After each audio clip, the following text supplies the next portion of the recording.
I'm Eva O, and this is the Teakink podcast. I've been a dominatrix since 2011, and I would like to spill the tea on my life. Thank you for listening.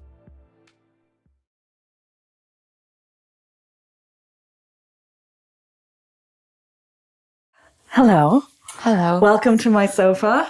Thank you. Today we have Mathilda, and Mathilda is up to many things that I'm very interested in, hence pulling you onto the sofa.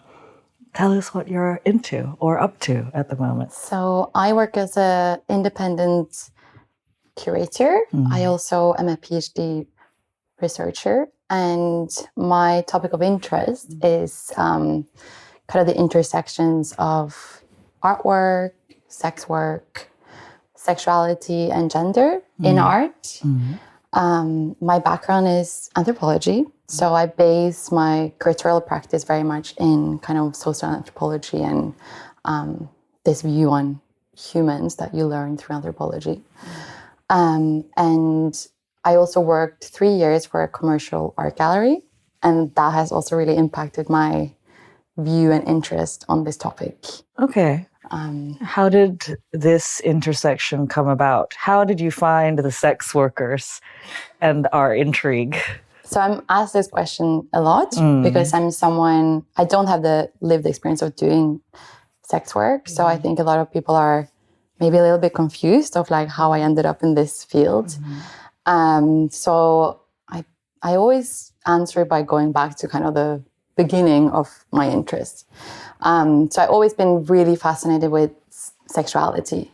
And I think specifically kind of what I saw as contradictions when it comes to sexuality, because it's always felt like something which is everywhere. It's how we define ourselves. It's how it's something we see in advertisement. It's something that is so all over, yet it's so full of these stigmas and all these ways where certain people are allowed to kind of explore it, but certain people are not. So that was something that I've always found really fascinating. I'm from Norway, so we have, equality is so important in Norway. It's kind of part of the cultural brand. But I quite early understood that that doesn't really matter when it comes to sexuality, because there we're so different, and slut shaming and these things were so confusing when I was very, very young. So I think I just kept like that interest. Like, why is this? Slut shaming against? Like girls when they start having sex. So like boys can have many partners, girls cannot. And that for me was like this early question, like, but we have this equal society. Like I grew up with this ideal of an equal society. So this is certainly like something that I'm very confused by. So I kind of turned that confusion into like an interest. So as I did anthropology, I was always kind of, anytime I could, I would kind of angle it into being something about sexuality. So I, for example, did like an ethnography in a sex shop for like 3 months until they threw me out because I was like very making people uncomfortable. I didn't realize that, but I was just there like... Did you ask them? I asked them. I was like, and one guy there, he was like, yeah, that's fine. But he didn't realize how much I was going to come there. Okay. So I was coming like all the time, like writing notes, like very cute. But I think they were like, you're turning away people. Like people don't want to be here when you're here. What did you ask them? I asked them like about the shop and about like, I was very interested in how they played kind of the kinky stuff in the back and how all the 50 Shades of Grey stuff was like in the front of the shop. So were you talking to customers? No, so I was only talking to the people who were there, but I was observing customers, which I realize now probably was a little bit people go rogue. To be alone. Yeah, exactly. And I didn't realize that. But they said it was fine until they were like, girl, you need to get out. Like, you're not... 3 months is a long time. 3 months, it was a very long time. But I was very fascinated. I was also like with my trench coat, looking very... Yeah, didn't work.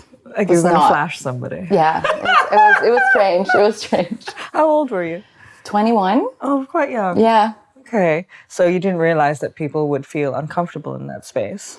I didn't understand the politics of that and my role in that. And I think because I probably saw myself as very unthreatening. So I didn't kind of understand that balance. Yeah.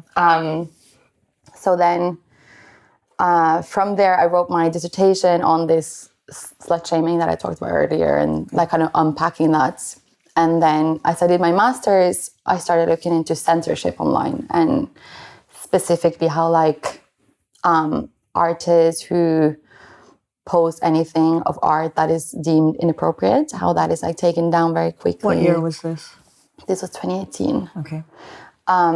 So that was like my topic of research. And I think there I kind of started also thinking about like who are allowed as artists to do what. And in this case, I was looking specifically on Instagram and how Instagram is creating these or recreating ideals that we have in our society, physical society. So I did that. Then I started working for this commercial art gallery. And I think I realized very quickly that a commercial art gallery is not really about the art. It's about the money. So that was another kind of realization. And then as I started... like sex shop, commercial art gallery, awakenings, yes? Awakenings. And all this has impacted me to land where I'm getting to. And then during COVID, I was just thinking like I really want to get back to kind of a research space. Like I think I should do a PhD. And my original project was about self-produced pornography and where that intersects with kind of performance art. And performance art from the 70s and artists who are using their bodies, and where does that leave us now in contemporary society when people can produce their own porn, they can produce their own content. That feels like a whole new ball game in a way, when you can have the agency of your work. But as I started researching and I read lots of things and I read things that impacted me, I also had this revelation of how many artists actually work as in the sex industry in some capacity. And also started going to events here in London where there are artists who are kind of doing these events that are also based on only sex worker only events. So I just kind of, it was this, okay, this is really, really interesting. And this is something that's been happening for ever since, especially women artists started like making work. There has been a lot of overlap between the two. And then obviously you have sex workers depicted throughout history and in art. And then I started reaching out to people, and then I did an exhibition on that this summer. So I always wanted to do an exhibition as part of my project. What was the exhibition?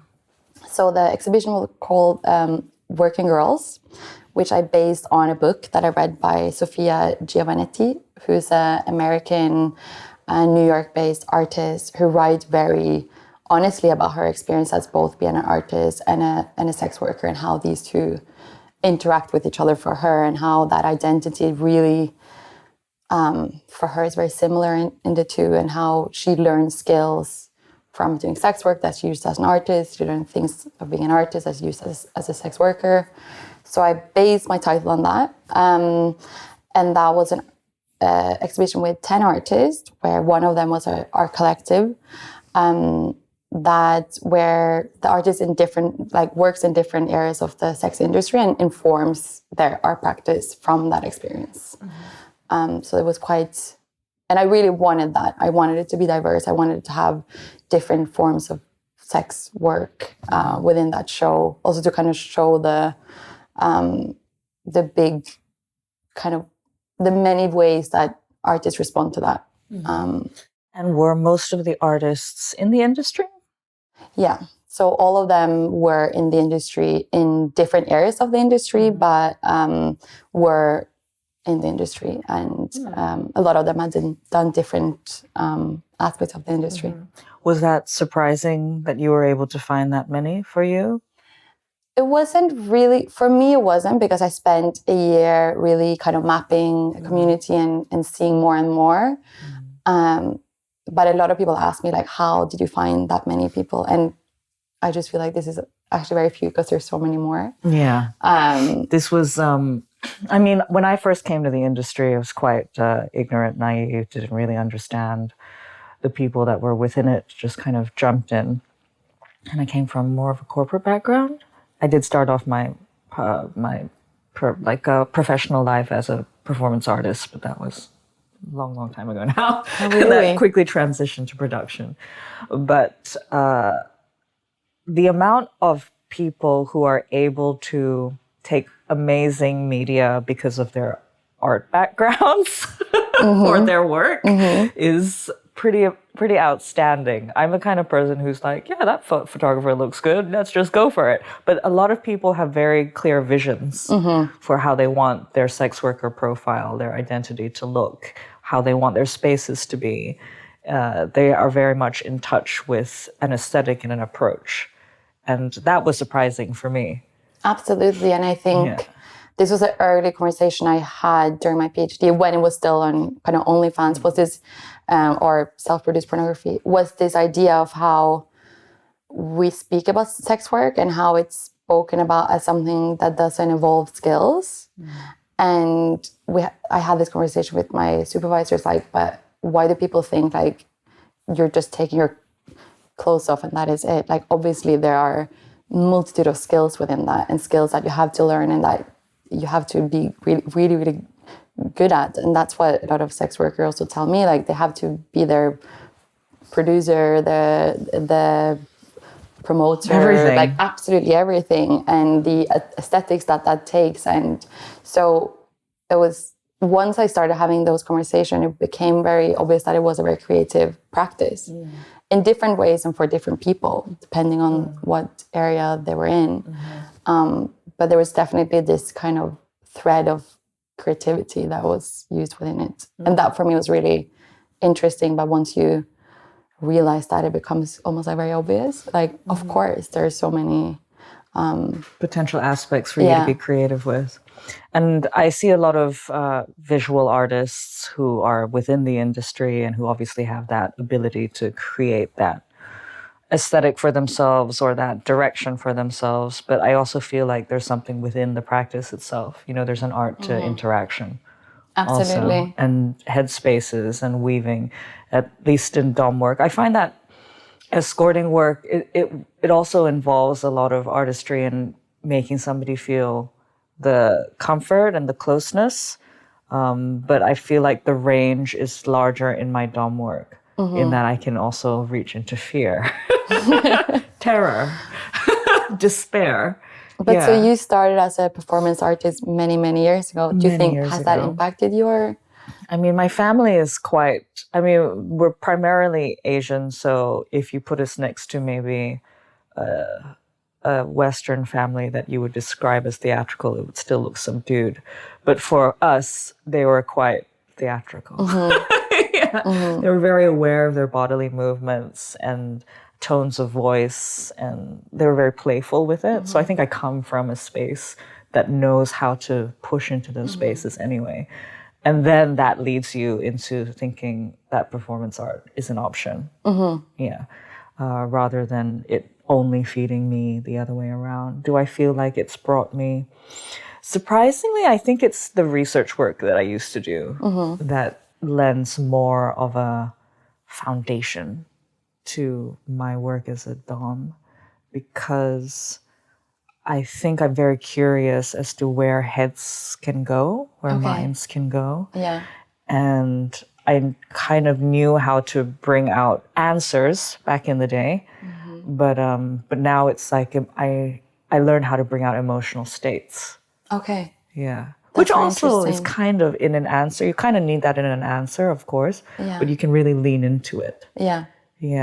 And some might say that's more theater, but I don't know if that's what drives me. Maybe curiosity drives a theater practice also. I'm not sure. I think so. And I think it's theater is also about, going into the humanness of all of us and kind of like diving deep into emotions.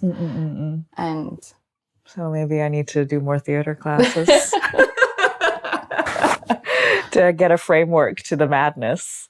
Just been chipping away on my own for 15 years. thinking it's original thought. But do you think of yourself as a creative practitioner in what you do, or how do you define it? I mean, it's really hard in sex work because in order to survive, you have to be a really good business person more than maybe anything else. And I think that a creativity can come into that and help you build the business also. But you're constantly just thinking about surviving and making money and how am I going to make sure that that happens. Yeah. And sure, the product itself, as in like the interaction, has so much creativity necessary within it. But I guess until it becomes a stable occupation, which can take years or maybe never, or thanks to legislation, hardly ever, it's you forget. Yeah.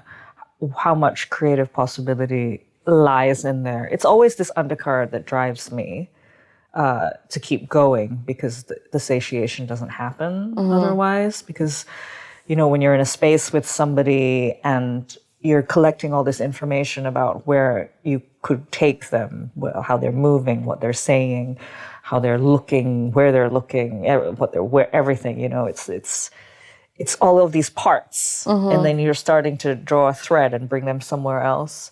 And so I think when I think of it as a creative practice, I think of it as, it's the creative practice of seeing and interpreting and creating. And it's all quite visceral and of the mind and of the touch. And it's not given space to be called art. But what else would you call it? Exactly. And I think that's very interesting, like what we give space to call art, and also the kind of, and Sophia Giovannetti writes a lot about this, like the kind of category puts art in as this sacred, like something that comes from within, and we kind of look at that very highly. And then we don't afford that to sex work at all in the same way. And I think that is something that I'm very fascinated with, like who we allow that, and like who we societally, where we kind of place things, and what, when there are so many overlaps with those two. And that is not to kind of say that it's the same. It's just like they have overlapping qualities. And if you look at what an artist is today, that is so much about marketing yourself, about creating kind of a personality for yourself that is sellable. That is the contemporary artist. And it's also like an extremely precarious way of working, because it's, unless you're, and those who are represented by these major galleries, and I think that's what I also understood by working in a gallery, it's not necessarily about your talent, it's about who you know and who your contacts is, and who kind of, and also about gatekeeping and class, and all these things comes into who we today look at as amazing contemporary artists. It's not just about your merits or so yeah, I find for me that is very interesting. When you were saying that, it made me think of two things. One, I guess art can be a thread in everything, and we forget that it doesn't have to be this elitist, constructed, what is told as art. I mean, the way that a mother can raise a child, you know, the way that you strategize, the way that you want a campaign to go. I think there's probably artistry in everything, and people, we don't ever think about that. And then what was the other thing that I thought about? You were talking about, and you're talking about how it's who you know. And I've also been dating this person in the film industry, and it's just like quite shocking to see that it's literally who you're going to have like a connection with or a meeting with or be able to schmooze or whatever. And it's not necessarily about your talent at all.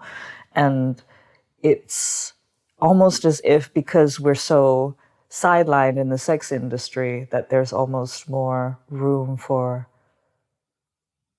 creation. Yeah, because we're not really afforded that space. Maybe you're giving us a space to be platformed in now, and I think that but I have a phone. Yeah. Yeah, and I can just upload it to Spotify.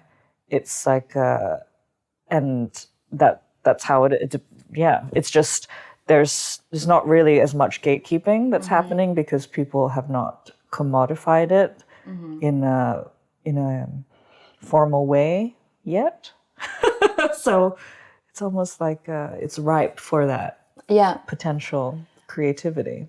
Exactly. And I think as I work with artists in the past as well who are not sex workers and who have gone that very traditional route, and what I really enjoy by working with the last 2 shows that I've been doing is that I feel there's something so honest about the art, and something so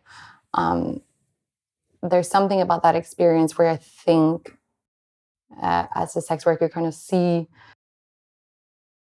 like a really real vision of humanity in a way. You see like the ugly and the beauty and the like the dark side as well. And as the art that I'm looking at, I'm just like, this is really, really amazing. Because you're also saying something not just about sex work, but something about about human life. And that has been like a real joy as a curator, because I'm always looking for like honesty in art, not someone who makes something and then writes a very elaborate text about something that I don't see in the work. So that has been a really impactful experience for me, and I feel very lucky that I was able to do that, and that people trusted me in that process as well. But it was definitely like a trust that went back and forth. We had to trust each other. And so that's been a very... I used this word before, so I'm sorry if it is annoying, but was there anything in the work or that was surprising? You're talking about spaces that we see a range of human experience, including darkness. Was there anything that you saw through the work or through your conversations that was surprising? I think I was surprised about how many... like how different interpretations there could be, and to try and understand also like the nuances of that experience and how different the experience of being in the sex industry were for the different artists. And there was definitely a range, and I tried to be as mindful and understanding of that, but there's definitely nuances that I will never be able to understand, and I need to be honest about that as well. But I think that was something that I found really fascinating, these kind of nuances and differences and different way of making art and different way of expressing themselves. And it's kind of back to what you said, like there's artistry in everything, and people express themselves in different ways.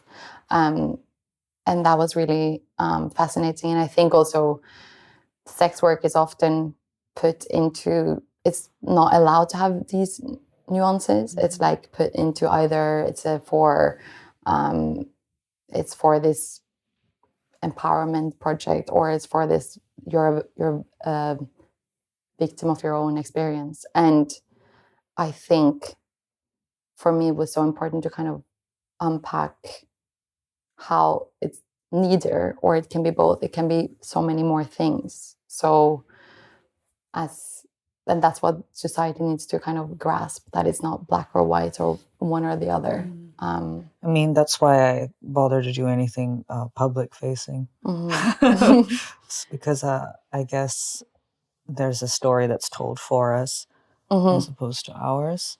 And that's also why I decided to stop just me monologuing to the camera, because it gets dangerous when there's a monopoly of a voice. Yeah. So thank you for choosing many things and being interested in seeing, I guess. But you've mentioned it a few times, and we have spoken about it also privately, but you don't have a lived experience of sex work. Often, at least within the industry, we can be quite suspicious of people who are interested in doing things with or about us who don't have that. I don't know whether that's necessarily a good thing. Oh, maybe it is a good thing to have suspicion, but an openness also. But what have you encountered in terms of I assume people are also asking, oh, have you been a sex worker? What are their reactions to whether you are or you're not? Or do you think it matters for you? So it's something that I've been very concerned about since the beginning, because this was part of my PhD research as well. So it's obviously something that I've been thinking about a lot, and also questioning my role in that, like where my responsibility, how to do that ethically, if I even should be doing it, was something I was questioning myself. But it's based on interviews. So I did interview most of the artists before the exhibition even happened. So I did always say that I haven't been a sex worker. So that was important for me. Like, if these artists want to work with me, that is up to them. They have the agency to make that choice. And if they trust me, then I will trust myself in doing that. But I also think the curator can take on many different roles. So what I wanted to do is more of a facilitator in a way. Like, I take all these boring and practical aspects of it, like finding a space, hiring that space, dealing with the manager, dealing with the schedule, dealing with the timeline, dealing with the transport, all these very boring aspects. I like some of it. Yeah, like it's practical, and I mean, I like practice. I'd rather be doing that than actually writing this PhD. But anyway, so I kind of thought through, how can I do this by giving people the space to speak on their own experiences without me like being the authoritative voice on this. And in the end, I think it went really well, and I had a really amazing experience working with amazing artists. And I think it was a mutual trust in that relationship. But I do know that there's been a lot of suspicion on like, what is this? You know, it's also my positioning. I'm a white, privileged woman in many ways. She's worked for a commercial art gallery and done these things that it's a positionality that can also be a little bit uncomfortable. But I think for me, that was also an important aspect. I do have an entry into this very gate-kept part of society, which is the kind of art world that is, so to use that gate, like going through those gates and kind of opening that door a little bit. If I have that ability, then why not use it in a way? We can all have different functions. Yeah. I guess it's whether, you like you say, whether the agency of ourselves wants to engage. Yeah. And I also wanted to do it very collaboratively. So I worked more closely with some artists than others, and where we kind of worked through, okay, what should we call it? What should be the themes? How should we do it? And so I did that with some of the artists that I would just had a closer relationship with since the beginning. And that was also very important, that it felt collaboratively, and giving people also the space to like where they were placed. And but it was also 10 different artists, so it was, you know, you need someone to also facilitate that, and so it was like a balance of being a collaborator and having those conversations, but still helpful. Like, yeah, I think it's better here and here, and not being like you do everything. Like, I'm like hands off. You have to have like a kind of balance between those two roles, I think, because I also realized being too hands off is people feel very out of control, and they actually want a little bit of assistance and reassurance and things like that. Yeah, to know their place. Yeah. Yeah, not everybody loves the autonomous route. Yeah, so it was like kind of figuring out that with different artists. They might not be a part of a group show if they're that way inclined anyway. But you're talking about the gatekeeping of the art world. How did you merge those, aside from the fact that it is a curated show? Did people from that side of your world enter into this space? They did. I mean, more people who are my peers, who I knew from that time, they definitely came. And I think that's been another thing. Like, over the past 2 years, I've been obviously having these conversations with a lot of people. So they did enter. Maybe not my former directors, but my former colleagues for sure. But it would have maybe trickled anyway Yeah. in front of people's eyes, right? Yeah, I think visibility is a necessary thing, even if it comes with danger for the people who are in the industry. Yeah. That's something that I wrestle with a lot. I'm like, maybe it's time to go the plastic surgery route. Yeah. No, but that was another aspect that I thought a lot about, like the kind of ethical aspects of doing such a public show. But again, I just had to kind of trust the artists in that decision. And if they're informed and they're making a choice, that's their choice. Exactly. Yeah. And the whole issue of like a lot of the issue behind sex work is that we're not given that agency and that autonomy, right? So I guess that's an important part of the conversation. But you have another exhibit that's on at the moment, and that's to do with purity. Is that? Yeah, Purity in Danger. So that's based on, so coming from anthropology, it's based on one of my favorite theories by Mary Douglas, who writes this very elaborate theory on the rules of kind of boundaries that we have with things, and how we how different cultures make different rules on what is considered clean or dirty. And the theory also kind of unpacks the fact that these rules are not based on logic. They're based on kind of cultural etiquette. So that is a theory that I find really, really fascinating, and something that you can apply to a lot of things. And Slut shaming. And it's really like when I said how I've been interested in sexuality since I was very, very young, it was always thinking through these kind of things, like why is it's not based on logic how we think some things are clean and some things are dirty and some things are so that's my favorite theory. And finally I got a show where I can use it.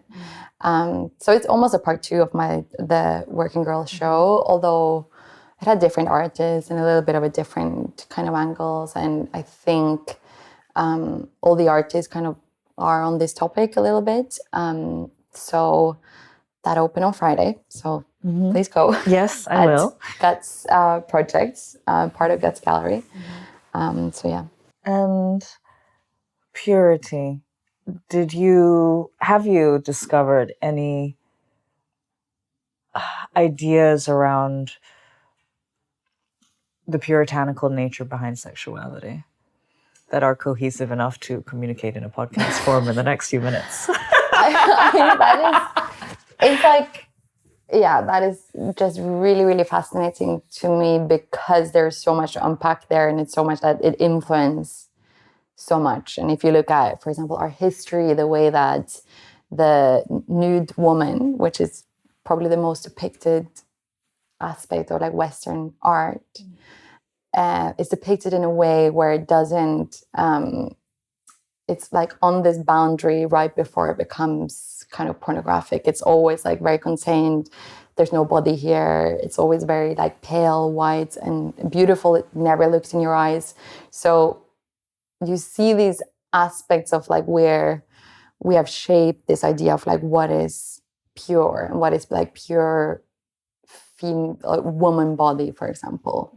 And then where does that kind of become impure? It's when it goes out of that shape. And there's, theories on kind of monstrosity in women, or like monstrosity in the feminine, and that kind of disrupts with all of our ideas of order. So, I mean, it's just, I think it's so bound into the body in a way, and the way that these ideas, and they're so universal as well. So it's so hard to kind of really unpack and change that. And I don't know. But sexuality definitely seems like something that is so bound into puritanical views, and the kind of right sexuality and the wrong sexuality, and that's what I said. Like, it's fascinating how everything is so sexual. You see, like, a Victoria's Secret fashion show, and obviously that is about being sexy and sexual, but it's in a very contained form. So that it's almost like the nude. The right lighting. The right lighting and the right way of interacting, and the right, it's almost like that nude where like that is acceptable. Yeah. But any form that kind of goes out of that, or has the agency of their sexuality, or then it's unpure Unacceptable. in a way, unacceptable. 2 questions come from that. I think, why do you think sexuality is such a hotbed for that wrestle between purity or monstrosity? And also, what do you think is monstrosity in the today? And so that's very interesting. That was a good question. Never thought about that. So the first question, which was, why do you think sexuality is such a hotbed for so much wrestling, basically? I mean, for you, it sounded like something a long time ago that you saw as, it was a contradictory aspect. Yeah, and I think... But there's for something all of us. So, yeah, exactly. And I think maybe that is where it becomes tricky, is that it's something that all of us have to deal with in some aspect, you know. Yeah, I find it fascinating how we talk of ourselves as like, oh, I'm bisexual, I'm straight, I'm this. Like, we say that as that is like the most normal thing in the world, yet we don't want to talk about sexuality. Like, I'm telling you who I want to fuck, but I'm not going to talk about sexuality.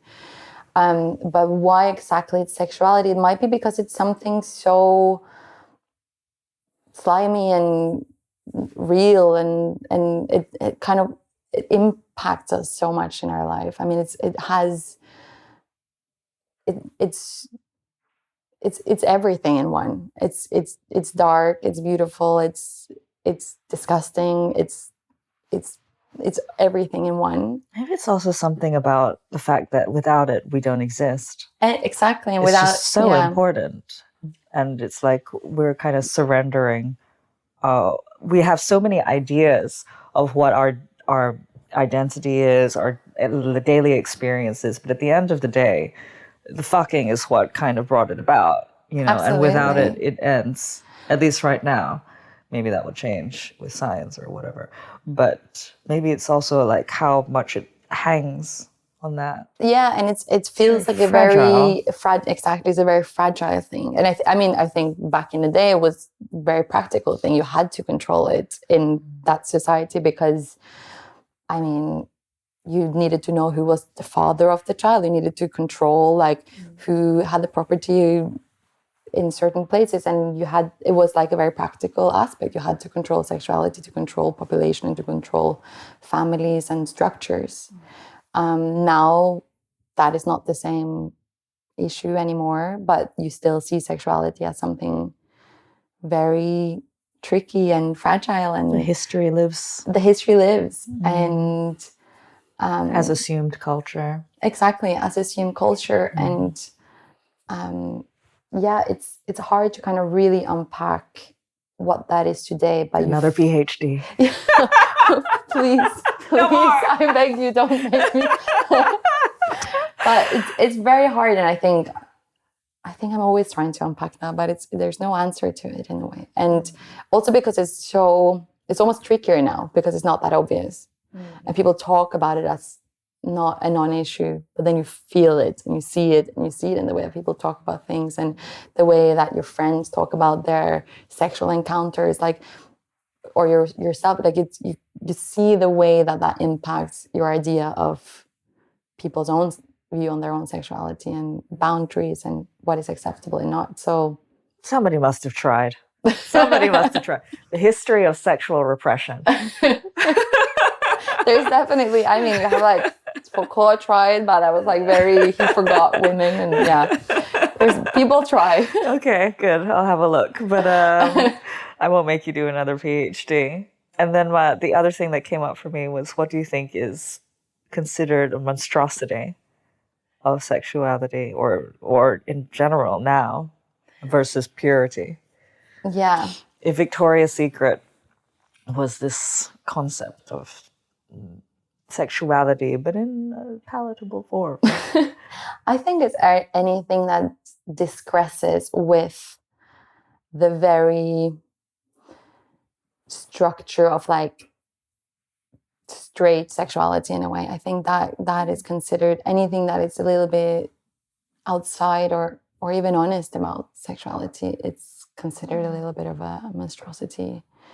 And I think you can look at straightness as many different things, but it's structures that we confine of how sexuality should be, and how, in what forms, and in what kind of relationships, and in what kind of structures in that way. There's a lot of pushback. Yeah. I don't know whether this is accurate or not, because I live in such a small sliver, but I also almost feel that when you commodify things in enough of a capitalist framework, people start to validate it a bit more. So, for example, maybe sexuality, but make it a course that's sold on, I don't know, like through Instagram, then maybe it's a bit more valid. You know, it's like, don't listen too hard right now. But for example, I've been creating these like leather goods, and now I'm going to have a tea that I'm about to launch. And Meta allows me shop space. And I feel like I have a little bit more room on that platform. I think almost if you're playing this money game, you are then allowed to have a little bit more room. So is it also like, if we're playing into the purity of capitalism, Yeah. can we start to escape the perceived monstrosity? But and that is so fascinating, actually, because it's kind of the commodity about everything around sexuality. So the selling of kind of sexualization is allowed, yet the commodity of sexuality in itself, that's where, that's kind of where people find the problem. And this is very much what I'm, in a way, looking at this aspect of commodity, of how, and I also linked it to like the selling of art, and how that is also a commodity, but it's almost like a commodity that we don't think of as a commodity in the same way, even though it is such a capitalistic aspect. It has become, it hasn't always been, but it is now. So this idea of commodity, and what like where we place our judgment on what can be commodified and not. So that's really interesting, I think. Yeah. So I wonder if like we go full commercial push on the gig, how much more it would be accepted. But then we're just playing into old systems also that are not fair. And I think a lot of what sex work has taught me is that injustice is something that is important to remember. But I guess, fingers crossed, as things become more safe, accepted, decriminalized for us, maybe we'll start to lose that and become part of the capitalist machine too. Yay. Who knows? But I guess we also sort of touched upon, maybe it's just about always having that open dialogue with ourselves and each other, and that's maybe the best that we can hope for. Yeah. But is there anything else that you would like to add to our time together that's maybe come up for you in this time, or even if you just want to push the show, or what maybe next steps might be for you? Or next steps for me is just trying to finish this PhD, which is going to be... And then I really hope to kind of keep working on this subject, sex work and sexuality in art, and how, or I think also like I see art as not necessarily like a work on the wall. I see art, like you said, a little bit more as like a creative process that says something about humans. So I really want to keep working on that field, hoping that is possible. It's also, I mean, getting funding as a curator on this field is practically impossible. So you still feel like the pushback, but I really hope to sustainably be able to continue doing shows like this.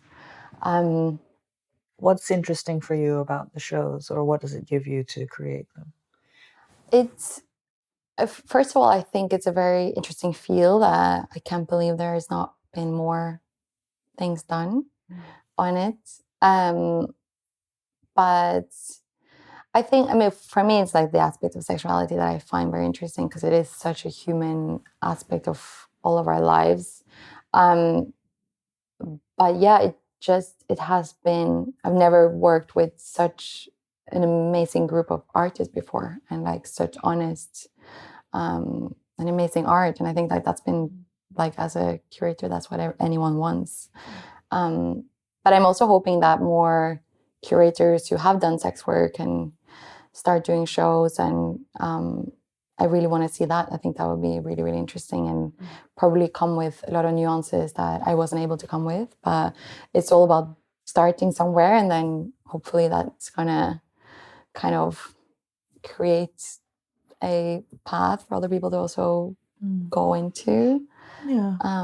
Just gives like vocabulary to things that are unsaid.